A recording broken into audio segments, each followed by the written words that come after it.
እናንተ ምን ታደርጉ? ላይኩንና ልጁ ናቸው የማንም መጫወቻ የሚያደርጉት። ስታወሪ እየለየሽ አውሪ። ምን ማለቶት ነው?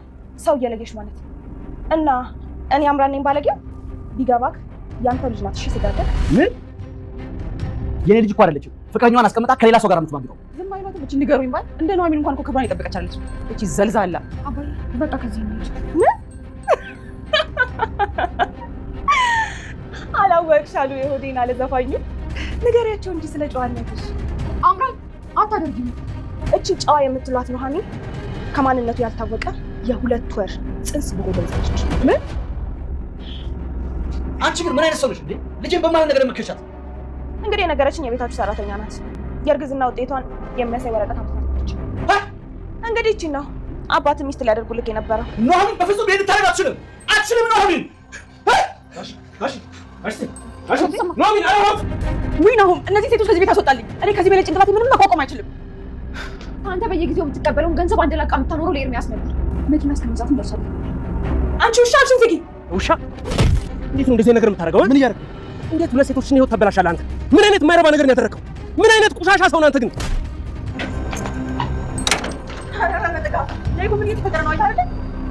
እዚህ ነው ምን ልታደርግ መጣ? ከዚህ ሁሉ በኋላ ቤቴ ድረስ ምን ልታደርግ መጣ? የልጄን እናት ኑሐሚን ፈልግ ነው። ትሰማኛለህ? አሁን ሌላ ነገር ሳይከተል ይሄን ይብለከው። አምራን ሁሉንም ነገር በዝርዝር ተናገረች። ኑሐሚን ያረገዘችው ከኤርሚያስ እንደሆነና የ2 ወር ጽንስ በሆዷ እንዳለ ስትናገር አቶ ተሰማ በድንጋጤ ራሳቸው ውስጥ ተወደቁ። በጭራሽ የኔ ልጅ ይህን ልታረግ አትችልም እያሉ ቢከራከሩም አምራን እስከ መረጃው ስትናገር ራሳቸውን ውስጥ አቶ ተሰማ ወድቀዋል። ኑሐሚንም በምን አይኔ ደፍሬ አባቴን አየዋለሁ ብላ ተመልሳ መኝታ ቤት ዘግታ እያለቀሰች ትገኛለች። ሰላም ሰላም፣ ውድና የተወደዳችሁ ውድ ቤተሰቦች እንደምን አላችሁ? በያላችሁበት የዓለም ዳርቻ ሰላማችሁ በዘት ተተረፍ ይበል እያልን ዛሬም በአዲስና በትኩስ መተናል። እናንተም በቅንነት ላይክ፣ ሼር፣ ሰብስክራይብ እያረጋችሁ ቤተሰብ ታረጉን ዘንድ በትህትና እንጠይቃለን። ቤተሰብ ላረጋችሁን ሁሉ ከልብ እናመሰግናለን። ኑሐሚን እርግዝናዋን ከአባቷ ደብቃ ጥሩ ስሜት ላይ እንዳልሆነችና እሷ ደግሞ የማትረባ አባቷ ፊት መቆም የማትችል ልጅ እንደሆነች፣ ነገር ግን አንተ ሕክምናህን እስከምጨርስልኝ እንጂ እኔ ምረባ አይደለሁም እያለች በተደጋጋሚ ራሷን እያጥላላችና ራሷን ተጠይፋ ብትኖርም ግን ደግሞ በሆዷ ውስጥ ያለው ጽንስ ስላሳሰባት በእኔ እንዝላልነት እንጂ የመጣው እሱ ወዶና ፈቅዶ አይደለም፣ እኔ እስከመጣሁት ድረስ ደግሞ እኔ መግደል የለብኝም ብላ ራሷን አሳምና ጽንሱ በሆዷ ቢሆንም እህቷ ይሄንን የሕክምና መረጃ ዘርዘር ፈልጋ አውጥታው ስለነበር እሱንም እንግዲህ አምራን ብር ስታሳያት ከነ መረጃው ለአምራን ሰጥታን ነበር። አምራንም ለናሆም ቤት መምጣት እፈልጋለሁ፣ ቤት ውስጥ እመጣለሁ ብላ ነበር። እናም እንዳለችው ሻንጣዋን ጠቅላ ጓዟን ሰብስባ እዛው ወልዳለሁ እኖራለሁ ብላ ሄዳ ነበር። ወይዘሮ ዝናሽም እንግዲህ ያዙኝ ልቀቁኝ እያለች ትገኛለች። እሷም ደግሞ አማቼ በሆዱ ያለው ልጅ እኮ የልጅሽ ልጅ ነው፣ አያት ነሽ፣ ወደድሽም ጠላሽም እዚህ ቤት መኖር እፈልጋለሁኝ እንጂ ገና የመጣው ያየሁሽ ቀን ነው የጨነቅሽኝ። በጣም ትጨንቂያለሽ፣ በጣም ነው የምትከብጂው። ነገር ግን ደግሞ አሁን ምንም ላረግ አልችልም። አማቼ ቤት ተከራይተው እንደሚያኖሩኝ ሰምቻለሁ። ነገር ግን እሱንስ ቢሆን ለምን ወጫወታ አስፈዘዋለሁ? እዚሁ ቤት መኖር እፈልጋለሁ። ልጅን መውለድም ሆነ መኖርም የምፈልገው እዚህ ነው ብላለች። እናም ወይዘሮ ዝናሽ ማንዴፍሮ ቤተሰቡ ተዋረደ፣ ተቃለለ እያለች የራሷን ትልቅ ሚስጥር ደብቃ በሰው ላይ የምታየው የሚያስጠይፋት ወይዘሮ ዝናሽ ላቶ ላይኩን ደውላ የናሆም ፍቅረኛ ጓዟን ጠቅላ እዚሁ እኖራለሁ ብላ እንደመጣች ትናገራለች። እናም ደግሞ ስለ ኑሐሚን ብዙም ማቀው ሚስጥር አለኝ፣ ነገር ግን ሰው በተሰበሰበበት ነው የምናገረው እያለች ነበር። አቶ ተሰማም የራሳቸውን ጉድ ሳያውቁ ወይኔ ይሄ ምስኪን ልጅ ከማትሆን ሴት ጋር ገጥሞ ቤተሰቡን ክብሩን ልትነካው ነው፣ ልታዋርደው ነው፣ ይሄው ጓዟን ሻንጣዋን ጠቅላ መታለች። ወይዘሮ ዝናሽም ደግሞ በጣም ተናዳለች እያለ ነበር አቶ ተሰማ። ኑሐሚን የሷን መምጣት ስትሰማ እጅግ በጣም ነበር የተደናገጠችው። እንዴ ልጅ ምን ሆነሽ ነው? ምንድነው የተፈጠረው? እያለ ስለሷ ማወቅ ፈልጎ ደጋግሞ ቢጠይቃትም የኔን ተውና ያንተ የሕክምና ፕሮሰስ ምን ደረሰ ስትል በቅርቡ ይጀመራል ብሎኛል ለይኩን። እኔ ያሳሰበኝ አንቺ ጉዳይ ነው፣ ያንቺ ሚስጥር እባክሽ ንገሪኝ እኔ የሆነ ቀን መድረሴ አይቀርም እደርስበታለሁ፣ ግን አሁን ብትነግሪኝ የተሻለ ነው እያለ ሲለምናት ምን አፋለኝና ነው ይሄን ላንተ የምነግረው? ልጅህ ነፍሰ ጡር ናት ብዬ ላንተ ነው የምነግርህ? እንዲያወረድኩህ ነው የምነግርህ? ክብርህን ዝቅ እንዳደረኩ በሰዎች ፊት እንዳሳፈርኩህ ነው ወይ የምነግርህ? እያለች በሀሳብ በጭንቀት እየተብሰለሰለች ነበር። ኧረ እባክሽ ንገሪኝ ቢላትም አሻፈረኝ ብላለች።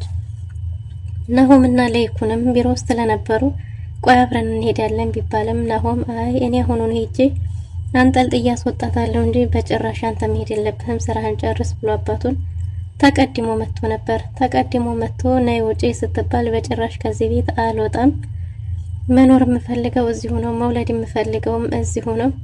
እናንተ ጨዋ ያደረጋችኋት አማቴ ያጨለት የኑሃም እጮኛ እርጉዝ እንደሆነች ታውቃላችሁ ወይ? ጮኛዋም ደግሞ እዚሁ በሾፌርነት እሷን ፍለጋ ተከትሎ እንደገባ ታውቃላችሁ ወይ ብላ ነበር።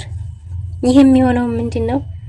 አቶ ተሰማ ኑሃሚን ይዛው ወደ ሳሎን ስትመጣ አረ ልጄ ተረጋጊ እያለ ነበር ቤቱን ስትፈጠፍጠው።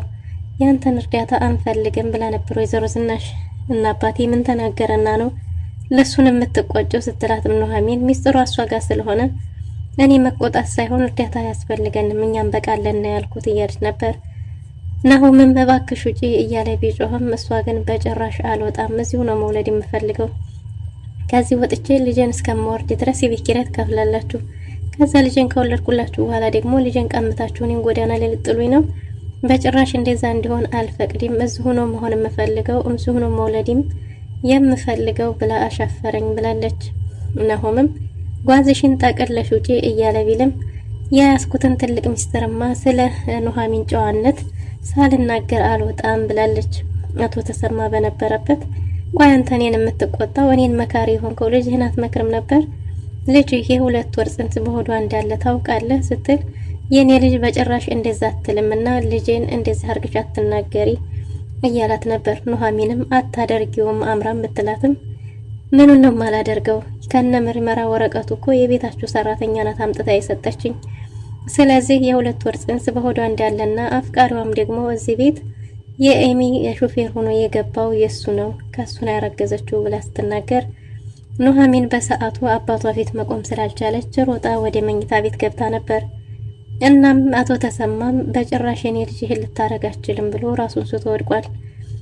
ናሆም በውሃም በምንም እንደምንም ታግለው እንዲነቃ ቢያረጉም ለብዙ ሰዓት ሳይነቃ አቶ ተሰማ ራሱን ስቶ ቆይቷል።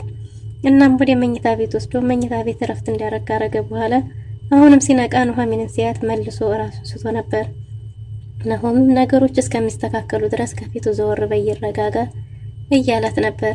በኋላ ምን እንዴት ተፈጠረ ምን ሆኜ ነው ግን እያለ ሳለ ነበር ሳሎን ላይ የተፈጠረውን ያስታወሰው። እኔ ልጅ ወልጃለሁ ብዬ ጨዋ ልጅ ናት ያለችኝ እያልኩ ነበር። ኤዴን ራሱ እንዲህ አላዋረደችኝም። ስለዚህ እንዲያንቺ አይነት ልጅ የለኝምና እባክሽ ፊቴ ያለይሽ ደግሞ ለጓደኛዬ ስላንቺ ጨዋነት በዲፍረት ማውራቴ በሰው ፊት አሳጠርሽኝ፣ ገደልሽኝ፣ አሳፈርሽኝ ብሏል። ይቅርታ ልጠይቅ ብሞክርም ጭራሽ እንዳትነኪኝ እንድትነኪኝም አልፈልግም፣ እንዳንቺ አይነት ባለጌ ልጅም የለችኝም ብሎ አቶ ተሰማ አምርሯል።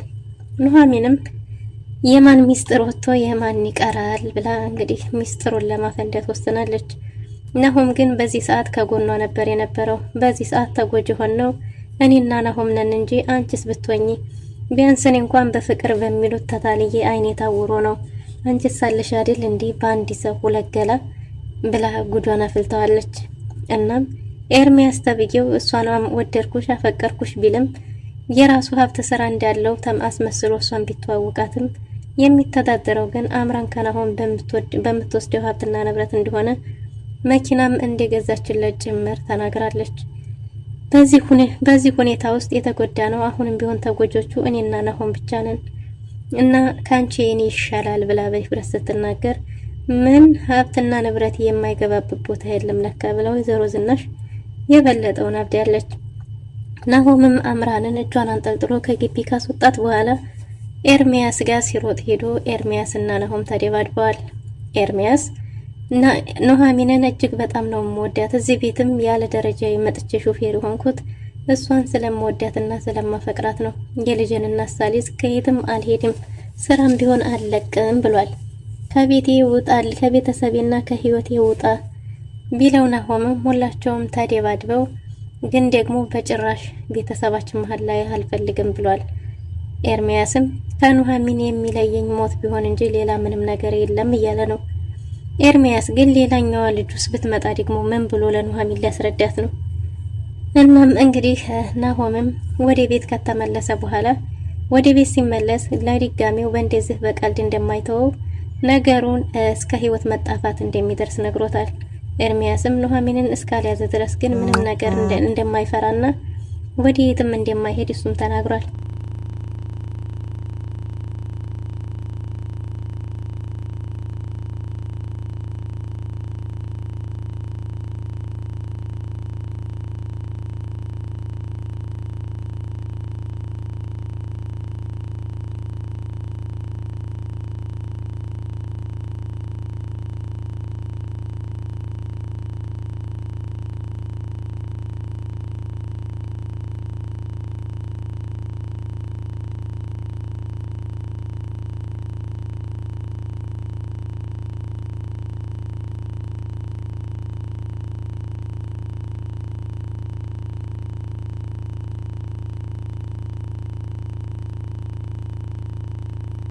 ኑሐሚን አሁን ላይ እጅግ በጣም ሁሉም ነገር ተደበላልቆባታል። የበለጠ ደግሞ አቶ ለይኩን ሲሰማ በዛ ደረጃ ልክ ከፍ ያረገኝ ሰው አሁን ደግሞ ሲሰማ ምን ያህል ሊያቀለኝ ይችላል የሚለው ሀሳብን በውስጧ ያደረት መስላለች። በሌላ በኩል ወይዘሮ ዝናሽ መቼም አሁን ምንም የምደብቅልሽ ሚስጥር የለም፣ ይሄን ሁሉ ሚስጥር ይዘሽ መቼስ እዚህ ቤት እቆያለሁ፣ ደግሞ ይሄን ሁሉ ጉድ ይዘሽ እንዴ እስከዛሬው እዚህ ቤት እቆያለሁ አትይም መቼስ። እናም ብላት ነበር ኑሐሚንም አታስቢ ከዚህ ቤት እወጣለሁ ርቄ እሄዳለሁ፣ ነገር ግን ደግሞ የአባቴን ሕክምና ቃልሽን ጠብቂ፣ ቃልሽን እስከጠበቅሽ ድረስ ሚስጥርሽን እጠብቃለሁ ብላታለች። ወይዘሮ ዝናሽ መሳለቅ ብትሞክር ነገር ግን በመሀል ትዝ የሚላት የኑሐሚን ጋር ያለው መረጃ ነው። ነገር ግን ቢሆንም አቶ ተሰማን አሁን ራስህ ልታጠፋ ነው ወይስ ምን ልታረግ ነው? መቼም ከዚህ ጉድ በኋላ ደግሞ እዚህ ቤት አትኖርም እያለች ነው ላቶሌ። እናም እዚህ ቤት ሴት ልጆች አሉ፣ ስለዚህ ለነሱ ምን ታስተምራለች? መቼም ኑሐሚንን አሁን እንዲድሮ ጨዋናት ብለህ አትከራከርም አይደል ብትልም አቶ ተሰማም እጅግ በጣም ስለተናደዱ ስሟን እንዳጠሪብኝ እንደሱ አይነት ልጅ የለችኝም፣ ስሟን አትጥሪብኝ፣ ስሟን ቄስ ይጥራው ብለው አምርረዋል። እናም ባለጌን ካሳደገ የገደለ ጸደቀ ብለው በኑሐሚን ላይ አምረውባታል። ኑሐሚንም የአባቷን ይቅርታ ለማግኘት ድፍረቱ ባይኖራትም ግን ደግሞ ደጋግማ ብትጠይቅም እኔ ካየሁሽ ያመኛል፣ ከፊቴ ጥፊልኝ፣ እኔ አንዴ በቁሜ ሞቻለሁ፣ በቁሜ የሞተ ሰው ደግሞ እንደ ድሮ ራሴን ላጥፋም እንዳልል በሰዎች ፊት ገለሽኛልና ምንም ላደርግ አልችልም፣ የሞተ ሰው አንዴ ሞቻለሁ፣ ግን ደግሞ ቤቱን ለቅቄ እሄዳለሁ ብሏል። ቤት ተከራይችልህ ትወጣለህ ቢልም ለይኩን ግን ደግሞ ቤት ተከራይቶ በሚኖርበትም ኑሐሚን በጭራሽ አትኖርም ብሎ ወስኗል። ኑሐሚንም አቶ ለይኩን ሲመጣ የተፈጠረውን ነገር ሰማ አይደል ብትለውም ለይኩን ግን ሁሉንም ነገር ቀለል አድርጎት እንዲህ አይነት ነገር እንደሚያጋጥምና ባይሆን ጥሩ ነበር፣ በእርግጥ ደረጃሽን ከፍ አድርጌው ነበር፣ ግን ምን ገጠመሽ ሲላትም በፍቅር ስበብ እንዲህ እንዳረጋት አባቷን ሲከባከብላትና እሷንም ደግሞ እወድሻለሁ አገባሻለሁ ብሎ እንዲያታለላት ለይኩን ነግረዋለች። ግን ደግሞ ይሄ ብቻ ሳይሆን የሱ ፍቅረኛ ማን እንደሆነች ያውቃሉ ወይ ሲል ከሰማሁት ውጭ ሌላ ያልሰማሁት አለ እያለ ነበር። ለአቶ ለይኩን ሁሉንም ነገር ትነግረዋለች። እናሁን ስደበኝ እንጂ ተፋብኝ እንጂ እያለችው ነበር። በጭራሽ በሁሉም ሰው ላይ ያጋጥማል። በእርግጥ ባረኩት ቦታ ላይ ባላገኝሽም፣ ነገር ግን ደግሞ መሳሳት ያለ ነው። አሁንም ቢሆን ማረፊያችሁን አዘጋጅላችኋለሁ፣ ከቤት ትወጣላችሁ ተብሏል። ኤርሚያስ አንቺ ነሽ ይሄን ሁሉ ነገር ያደረግሽው ብሏታል። እንዴ ላንተ የምታስበው ነገር እኮ የተሳካልህ መሰለኝ። ኑሐሚን ሁሉንም ሚስጥር ዘርግፌዋለሁ፣ ስለዚህ ከዛ ቤት ትወጣለች፣ አንተም ትወጣለህ። የምትፈልገው ይሄንን አይደለም ወይ ብትለውም እኔ የኔን ግስላ አውቃታለሁ፣ መቼስ አንቺ የሷ ሚስጥር ስትናገሪ እሷም ማርፋት ትቀመጥም፣ ስላንቺም ዘርዝራልሽ ይሆናል እያላት ነበር። ያው ሁሉንም ነገር እንዴት ተናገረች እየነገረችው ነበር። ይሄን ሁሉ ያረግሽው አንቺ ነሽ። እኔና ናሆምም ተደባድበን ለይቶልናል። አሁን ስለ ኑሐሚን ያለኝን ስሜት የገባው ይመስለኛል። በጭራሽ ኑሐሚንን ሳልይዝ የትም አልወጣም እያለ ነው። ኑሐሚንም ወይዘሮ ዝናሽ በቃ የልጅሽ አባት እሱ ወንዳ ወንድ ነገር ደግሞም ጥሩ ልጅ ይመስላል፣ ስለዚህ ከልጅሽ አባት ጋር ይቅርታ አድርገሽለት አንድ ላይ ሆኑ የሚል ጥያቄ ብታነሳላትም በጭራሽ ይቅር እንደማትለውና የተተፋ ምራቅ እንደማይዋጥ ለወይዘሮ ዝናሽ ነግራታለች። እባክሽ ሚስትሬን አደራ እያለች ነው። ኤርሚያስ ከስራ እንደተባረረ ወይዘሮ ዝናሽ ደውላ አሳውቀው ነበር። ነገር ግን ሰታት ብሎ መጥቷል። ደግሞ ምን ፈልገህ መጣህ ብለው እነ ላይኩን ቢያናግሩትም የልጅን እናት ኑሐሚንን ሳሊዝ የትም አልሄድም ብሎ ግግም ብሏል። አቶ ተሰማም አቶ ላይኩንም እባክህ እንዳታሳስተኝ ግቢዬን ለቀህ ውጣ ቢባልም እሱ ግን ኑሐሚንን ሳይዝ የትም እንደማይሄድ አጥብቆ ተናግሯል። ውድና የተወደዳችሁ ለዛሬ ነበረን ቆይታ ይመስል ነበር። በቀጣይ እስከምንገናኝ መልካም ጊዜ